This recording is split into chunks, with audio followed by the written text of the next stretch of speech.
I'm located in the Mi'kma'ki, the ancestral and unceded territory of the Mi'kmaq people. And this is something as we're looking into intersectionality around environment and climate change, that a lot of people have started to do these land acknowledgements and to research what land are you on where you are. It's really interesting to look into that and see what the original peoples were on the land that you're on now.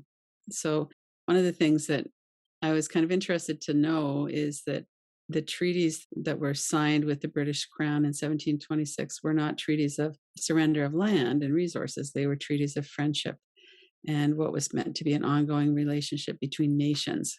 And so in Canada, the First Nations is a little bit different than maybe I think the relationship that First Nations have in or Indigenous people have in the United States and maybe in other countries.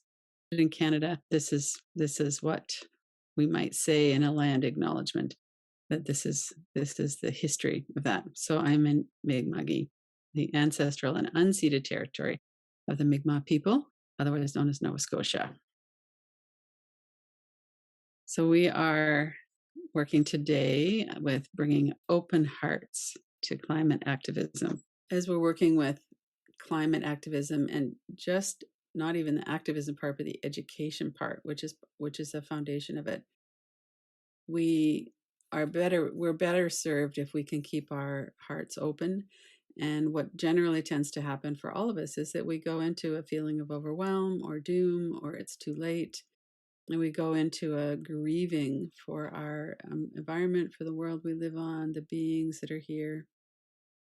And so how can we work with that with open hearts? So that's part of our foundation as we move into this. Last week we worked with Robin Wall Kimmerer, her book Braiding Sweetgrass, which is a wonderful book.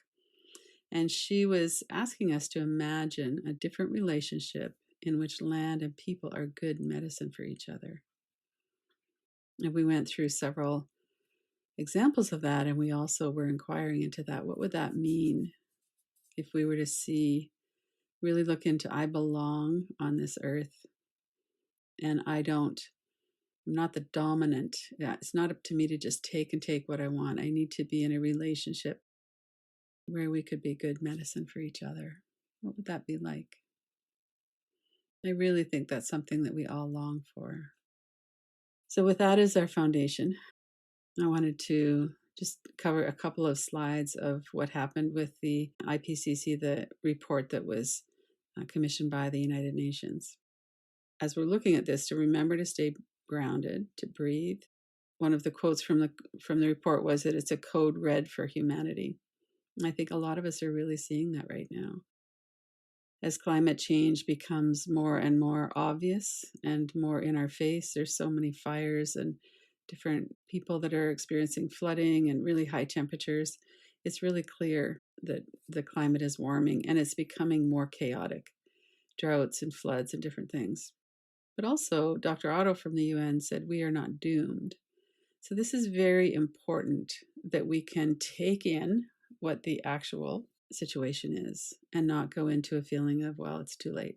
I might as well just fiddle while Rome burns, as they say. So this average rise in sea level is part of what is a real concern, the warming of the ice caps north and south. We're trying to keep under 1.5 centigrade warmer than the average from 100 years ago, 200 years ago. What we're trying to do is keep it down, and it's becoming really clear that we need to stop using fossil fuels so that the carbon that goes into the environment is really what's driving this. So we have a lot of signs of hope. One is that governments and big business are starting to realize that the catastrophic effect is going to be something that they don't want to deal with. So on a humanitarian level and certainly on a financial level, people are starting to really invest in green energy. And almost every nation on the earth has signed the Paris Accord. And now that with the recent election with President Biden, he's actually really moving towards following that. And now that they're back involved, the United States is back involved.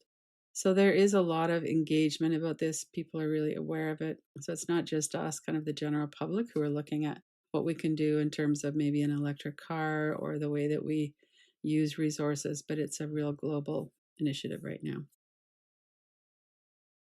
So coming back to the breath, Coming back to staying in your body. So those are hard things to look at.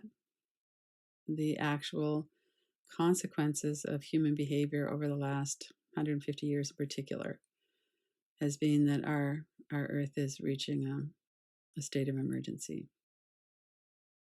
So I wanted to move now, though, into not to set that aside, but just to let that be here, and as well to look at the intersectionality, which means the ways that this affects people is different. So we're all in the same storm. And this is a quote that I saw quite a bit on Facebook since COVID started. But we are all in different circumstances. So some are drowning, some have yachts. And we need to recognize that money and our social situations, our race, our culture, all of those things, the location where we live, really affect how we are affected by this. So people with more money are exposed less to COVID, have better access to healthcare. That's really evident. And as you know, especially in the United States, where that's where a lot of the news I see, they don't have universal healthcare. But also frontline workers couldn't just stay home and work from home. They had to be in the grocery stores and cleaning in the hospitals, and certainly doctors and nurses and other medical staff, but also a lot of other people had to be out there, and they couldn't insulate themselves because of the type of job that they did. And then we bring in ACEs and all of the systemic racism, sexism, all of those things that affect our lives, our financial health, our physical health, our housing, and then the location. So if somebody is a Pacific Islander and they live on an island that's very close to sea level, they're going to have much less options than someone here. I was able to live on a piece of land that's 40 feet above sea level, and we're looking at, there are maps that you can look at too if you just Google it, of what the impact of rising sea levels will be on different cities around the world. New York City is one that I've seen. So there's so many things that influence how we are in the world, what kinds of situations that we're in. And as we look specifically at climate change, these all come into play. And so it can be kind of depressing to look at that, but it can also be an opportunity to look at it that way. The actor Elliot Page used their celebrity to highlight environmental racism in Nova Scotia. So one of the things that we're starting to really become more aware of is that toxic dumps are not located in expensive suburbs. They're located in a community where people don't have as much money, they don't have as much power. They're often on or near Indigenous land or communities of color. And the other really profound part of this too is that recognition of Indigenous rights helps in protecting the environment. Not to kind of look at that in a, well, they can do this, we'll just kind of encourage them. There's kind of a user mentality that I get little hints of sometimes when I look at that, but just with a real sense of appreciation for their commitment, their activism, their wisdom, and that they do have some legal rights that have stopped a lot of environmental damage already. But that not as white people to not use them in that sense, but to really go beyond performative and go into some real deep connections with people and deep understanding of how that works. So one of the ways that we can do that is to educate ourselves about local and international issues, to do the land acknowledgement that we did at the beginning, to respect and listen, that in addition to having some legal avenues that white people don't have, Indigenous people have millennia of experience in sustainability, and that there's a wisdom there that as we are able to really honor that wisdom, we're able to maybe follow that and make some choices and some actions based on that knowledge. And that we can all donate time and money if we're in that situation where we can. There's many, many places that you can do this in many organizations. I've just named one of them there, an Indigenous-led international advocacy group. So we've seen, with the Dakota Access Pipeline, it was led by Indigenous people from that area in the Dakotas. There's a couple of other links here if you want to follow up. But one thing that came to light in the last couple of years that I don't think I really put those together until recently, was that the way oil and gas generally works is it's in isolated areas. They set up these camps, man camps. Mostly they're men that live in those camps, and that the rise of violence against women and of violence against Indigenous women in particular really it relates to those man camps. So a man camp comes into the area, the rise of violence, rape, and murder of Indigenous women and girls increases. That's something that we could be aware of as well. We're not just talking about the impact on the environment and on global warming. We're talking about the impact on the people that live in the area. And, the gender situation where most of the workers in those high paid oil jobs are men, there's very few women, really leads to this a culture in those camps that leads to that. So it's all connected. So if we were to just stop and breathe and let that in, whatever comes up as you're thinking and looking at that. As we're doing that, notice if you're feeling tightness, contraction, fear, despair. What are you feeling in your body? Let's take a moment to really sit with that. If you're feeling overwhelmed with thoughts, you could work with the tapping. You could put them into a frame, put them on the wall on the other side of the room. You could do some box breathing. One of the things that is really helpful when we have this kind of a lot of stuff coming at us and we might be feeling a little bit of despair or overwhelm is to stand up and shake it out. So let's do that for a minute. So just as you're standing, get yourself really settled on your feet. Feel your left foot and right foot and start to shake from your lower legs and come up through your upper legs, your hips. Let your body really move. Shake from your shoulders down through your arms. We'll do this for quite a few breaths, a minute or so. You can flick the energy off the ends of your hands.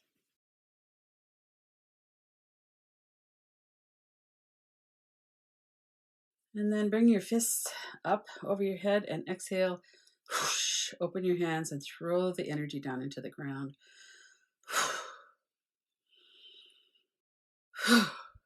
Make a noise if you want.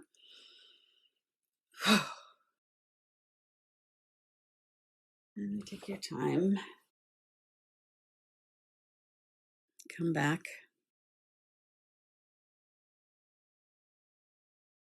Take a couple of breaths and notice what you feel like now. So in these short inquiries, we don't really have time to give those ideas, those words, those concepts time to really ripen inside of us. So this is something that I would really recommend to spend some time with later. How do I feel about that? Is that something I knew about? What would it be like to really let that in? And how can I do that in a way that's supportive of me and where I am on the ladder and in my own healing and what I can do as a person? And to let in the truth of how this all works. Joanna Macy has been a leader in working with this kind of despair for decades. And one of the things she talks about is how the truth unlocks our heart. So this is a slide that we had on last week as well. So if we're going to go out, then we could do it with some nobility, generosity, and beauty so that we do not fall into shock and fear. She calls her work the work that reconnects. And she talks about how when things fall apart, we don't want to turn on each other. And as a trauma response, we turn on ourselves, we turn on each other, we disconnect. And so part of what she's talking about here is healing trauma. And she's really mindful. She's a Buddhist teacher as well. And she's really mindful of how we need to make friends with this uncertainty and come alive again. So again, she's really seeing that all of us are longing for this. This is not the world that we want, where we're taking what we want without regard for other beings, without regard for the environment, where we're getting ourselves into trouble like this. This is not what we want. We want this deeper connection, whether that's with ourselves, each other, and the earth, other beings. She talks about how we need to do it in groups so that we can hear it from each other. And that these really hard things make us feel isolated, make us feel alone, like there's nothing we can do. There's no danger so great as the deadening of our response. So again, she's talking about disconnection, the trauma response. So let's sit with this for a minute. We could allow this whole experience of the planet to manifest through our heart minds. We belong to this world. We can wake up to the beauty of life on whose behalf we act.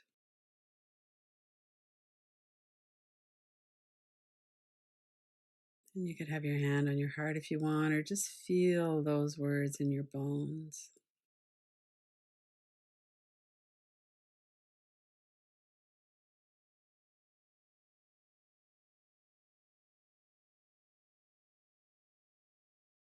We could wake up.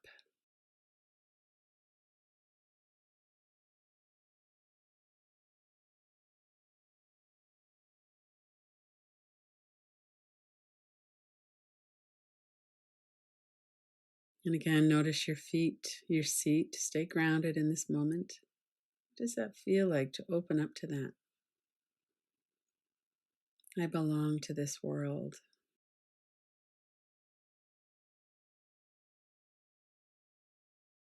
And one of the reasons why I think it's so important to look at intersectionality is that we can see how injustice in all of these different areas builds on each other. And economic injustice leads to insecure housing, and it leads to staying in jobs where we're being bullied or abused. I mean, there's so much connection in there. But it also gives us an opportunity because there's many different arenas where we can work.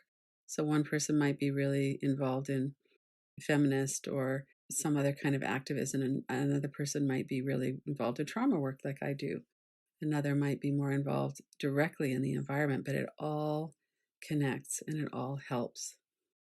And the other thing, and this is something that I really noticed and learned about directly when I was feeling kind of burned out after 10 years of really strong activism as a feminist, is that this social justice work goes for generations. It's an ongoing work, and that we need to find a way to do it with balance and sustainability and compassion, and so that we can still have a life that works for us. That when we just get too gripped into this work, that's also not helpful either. Letting in the truth about the harm that we've caused is a hard thing to let in. One of the first things that we might do is to just notice the effect in our body right now. When we are looking at and looking into the climate emergencies, looking into our part in that, we're looking into maybe our distant ancestors or maybe our not so distant ancestors and their part in that. And we can also look at our own. None of us here are at the top of the heap in terms of privilege. And yet we all have some ways in which we are privileged, or we wouldn't have computers and access to this kind of thing. We also have an interest in and a capacity for being connected and for seeing the truth. And we know that because we're here. And part of what happens when we really tune into the environmental damage that's happened as an example, and then we broaden that view to see the intersectionality of racism, the genocide of Indigenous people, gender oppression, all of these different ways that this interacts. It can feel like it's too big to even let it in. We don't want to protect ourselves from letting it in, because then we're going to continue to do what we've always done. And it's really clear that we can't continue to do that. So let's just breathe with that for a moment. Just notice, what does that feel like? We talk about fight, flight, freeze. It's really easy to feel overwhelmed. And it's really easy to go into a shame storm. Why didn't I see this before? What's the matter with me that I just kept going along like everything was fine and actually it's not?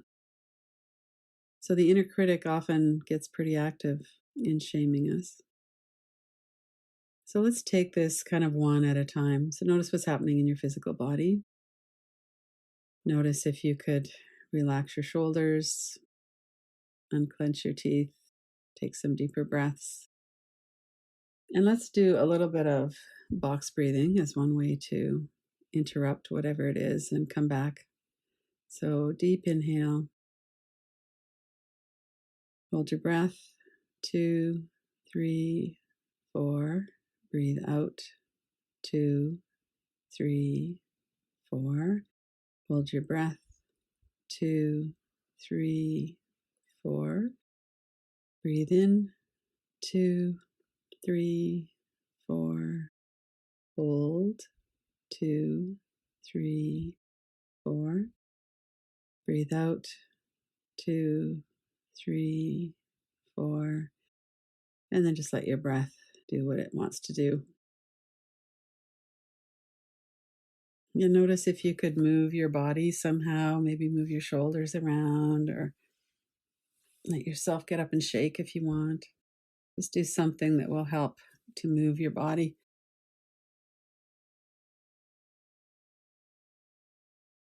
And look around the environment that you're in. What we do that for is to look and see the cues of safety. And part of it is also we could appreciate the environment that we're in so that we have a secure place to sign on to the internet and connect with each other. We could look around and just notice what beauty might be in your eyes. Maybe it's something outside of the window, you can see nature, or maybe it's something that you really like in your own environment, a piece of art or picture of family or something.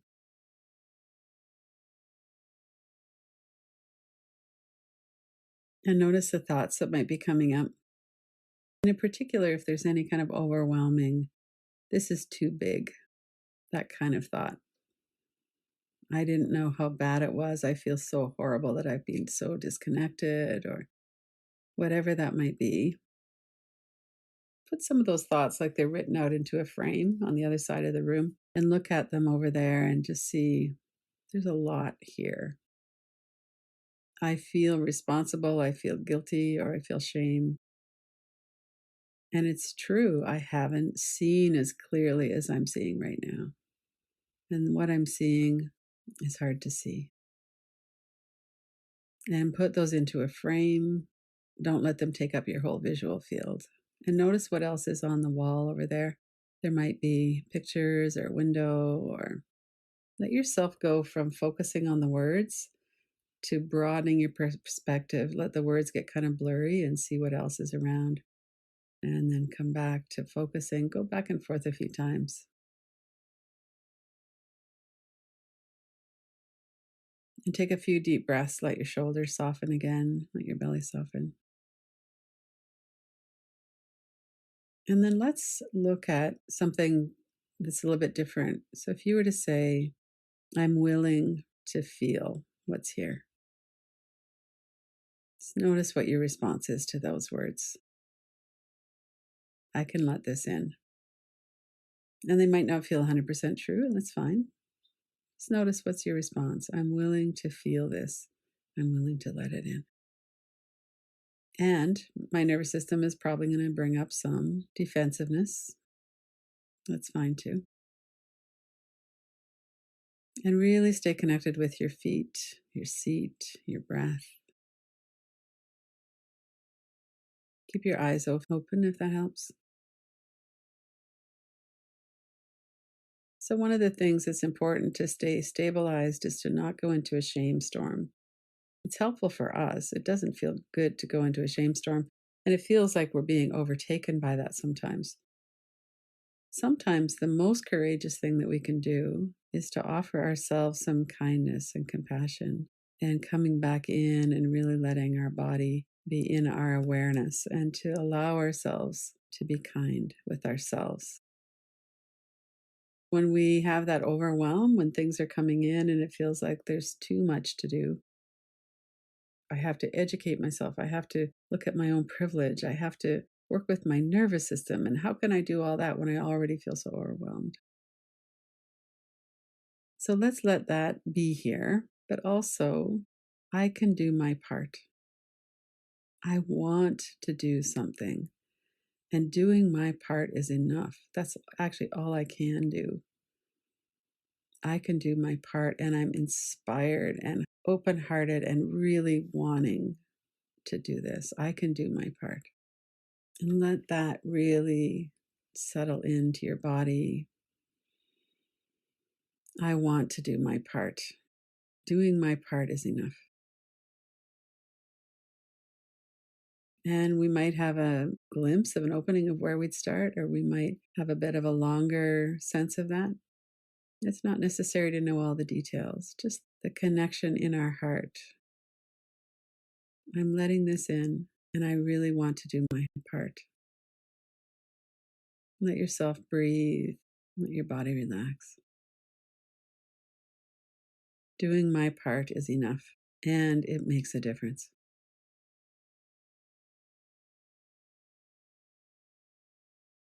And notice your own courage, your own good heartedness. This is something you care about.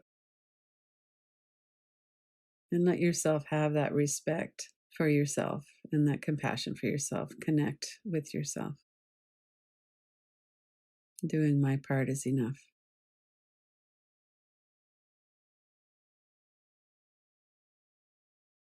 And this is something we could come back to again and again. And we wrestle with it. What is enough? And we can't do this 24/7. We can't absorb ourselves in this all the time, or we get out of balance. Our nervous system can't function. So there's some place here, and it goes up and down, and that's for sure. An ongoing balancing act of letting in and feeling and being really nurturing the connection with ourselves, with other beings, with the world, and not being afraid to take in hard things because it's not going to take us down. We can stay stable and steady and loving and be on our own side.